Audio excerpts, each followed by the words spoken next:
കിടന്നുറങ്ങാൻ പറ്റാത്ത ഗതിയായില്ലേ? നിങ്ങൾക്കറിയാം, ഒരു ചെറിയ ഉദാഹരണം പറഞ്ഞേക്കാം. പുറത്ത് പറയാൻ പാടില്ല, പക്ഷെ പറയുക. നമ്മുടെ ഇടുക്കി ഡാം പൊട്ടിയാൽ ഒറ്റയെണ്ണ പറയുന്നു, ബാക്കി മുഴുവൻ പറഞ്ഞ കുഴപ്പമാണ്. മുല്ലപ്പെരിയാർ ഡാം പൊട്ടിയാൽ വണ്ടിപ്പെരിയാറിൽ വെള്ളം വരുന്ന ആ സമയത്തിനുള്ളിൽ മുണ്ടക്കയത്ത് വെള്ളം എത്തി തകർന്നിരിക്കും. മതിയോ? ചിന്തിക്കാൻ പറ്റുമോ നിങ്ങൾക്ക്?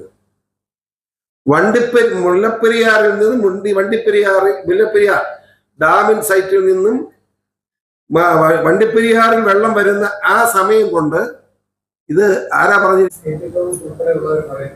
കെ.ടി. തോമസ് എന്ത് പറഞ്ഞു? അങ്ങനെ അവിടെ പോയി കിടന്നോളാൻ പറഞ്ഞു കെ.ടി. തോമസ്.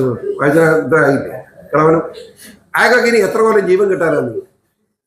നിങ്ങളെ പറ്റി ഞാൻ ചിന്തിക്കുന്നത്.